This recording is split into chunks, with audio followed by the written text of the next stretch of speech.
So it seems like fund companies are really interested in getting private assets into the hands of more retail investors. Where does that interest come from? It mostly comes from a return story. So I think over the last decade, you've seen in the press, the financial press, a lot of discussion about how great private equity and venture capital has been for like university endowments and for pension funds.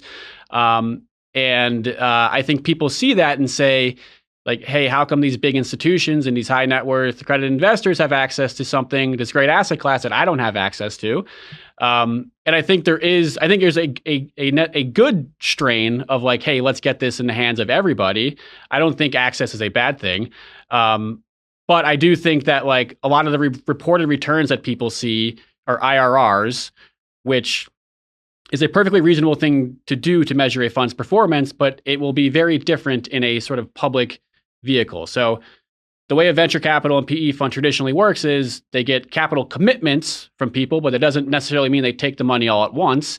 They'll call the money from investors when there's a deal they want to execute.